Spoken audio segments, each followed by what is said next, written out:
Do you want me to tell you about what happened? It started at school in year 10. My best subject was English. We'd been reading Frankenstein, which was cool, and I got an A in my first essay, which, to be honest, even I was impressed by that. I was never in trouble. I'd go home, see my friends, watch TV, read. I'd seen Diane at school. She was 2 years above me, but she was really pretty. She hung out with her gang a lot, but you never wanted them to notice you in case they didn't like the way you looked. But one day Diane called me over in the playground and my heart was like pounding, but she was like, "You're really pretty. Do you know that?"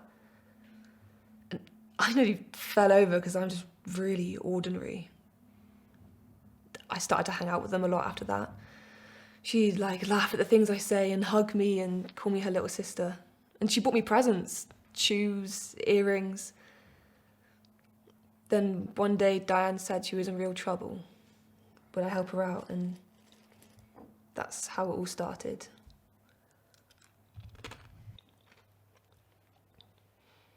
I didn't know then that Diane was grooming me. That's the word the officer used. Grooming. But it made me feel sick that it was me that it happened to. Diane said, "I've got this package, will you take it to a place outside Lincoln?" I don't know where that was, but she said, "Just take a day off school, get the train, I'll buy you the ticket and deliver the package." I didn't want to, but I thought it's just this once. No, but it's never just the once. Diane said that if the police find out what I did, I'd be arrested, so I just have to keep going. They probably won't stop you because you're small and white, so you'll probably be okay. Diane worked for this man. He said, "You work for me now." They'd send me where they wanted to and I'd just have to go. And Mum was like frantic because I just disappear for days and I hardly went to school. I'd look at my old school bag and it was like it belonged to another person. Then one day the police raided the flat I was in, and that's what saved me. They told me they use kids to run county lines, moving drugs from the city to the countryside. So here I am, back to normal. It kills me that I hurt Mum so much. She said it was like I became another person, but she says everything will be okay. But how can it be? I'm scared I'll see them again. I'm trying to put it behind me, but it's always there.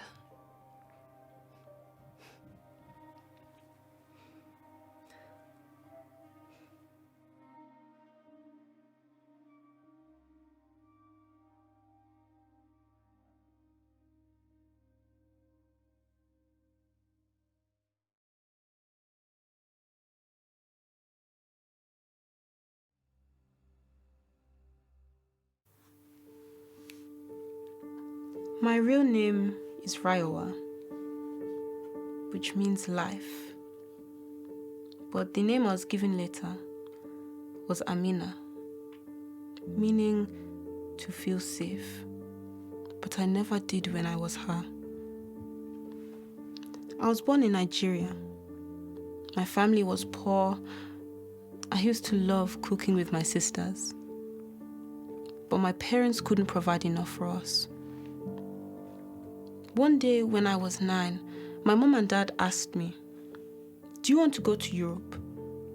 Live there with your relatives, go to school, you have plenty to eat."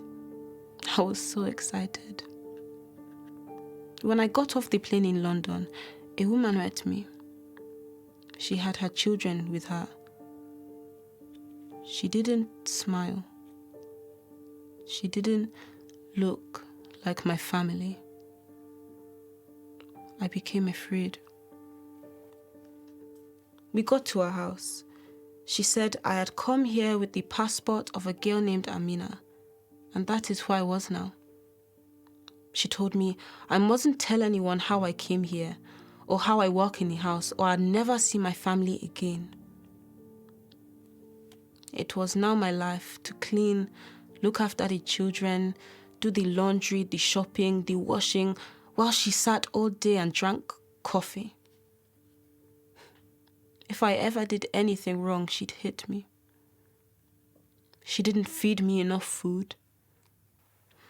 I worked long hours, and she did not ever buy me new clothing. So I grew ashamed. I wasn't allowed to contact my family. I thought they were dead.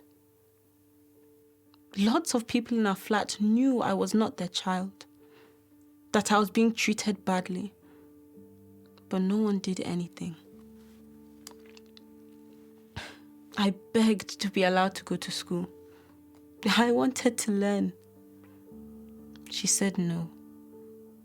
Eventually, she let me go in year 7, but I was always behind. I struggled to learn the language. I was often late to school because of chores, and my teachers would ask to speak to my parents. I would pretend I didn't understand, and there was no phone at home, so everything carried on. My favorite lesson was cooking. I often stayed behind to help with the washing up. I loved being with my teacher. I felt safe. She used to say to me, "You're a fantastic cook." One day, I told my friend what was happening at home. I just couldn't do it anymore. She said to me, "Tell Miss, she can help you." So I did. I found the courage to speak, and it all poured out. Social services took me from that house where I was a slave, and I was placed in a good family. I was 14, and my name is Rayowa.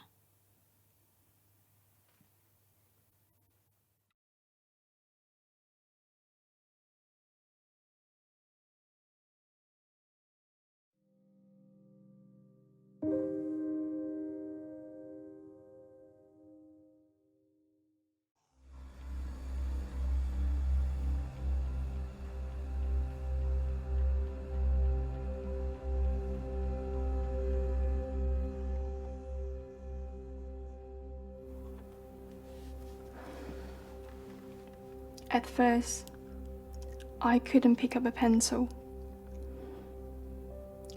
I didn't want to make a mark.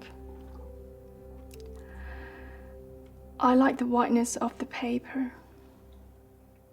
It was empty and quiet. My teacher said, "You have a right to draw what you see, to express yourself with color, shape."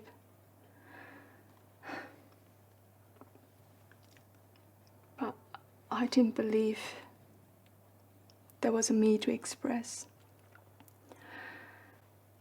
We were a poor family.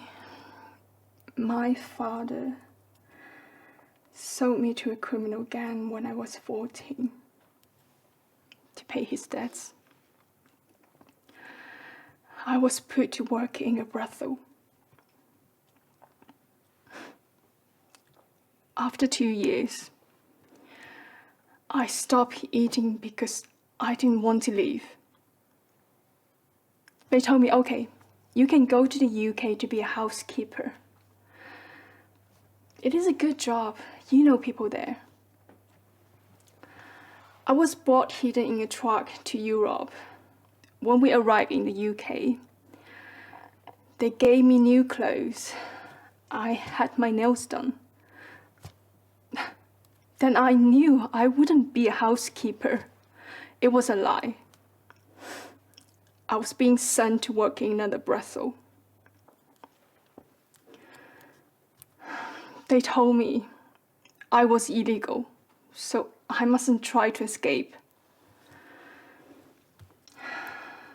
One day, as I was being moved to a new location, they made me wait in a nail bar.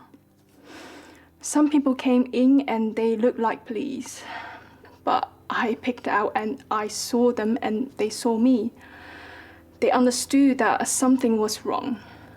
Took me to a police station. And I started my life again in a safe place and began to learn English. My caseworker encouraged me to sign up for art class. I wasn't sure at first, but after some weeks, I picked up the pencil and began to draw. At first, very tiny, in a corner, so faint that you could almost believe it wasn't there. But my teacher encouraged me, make a definite line, pick some colors. Now I draw what I see, or I draw memories.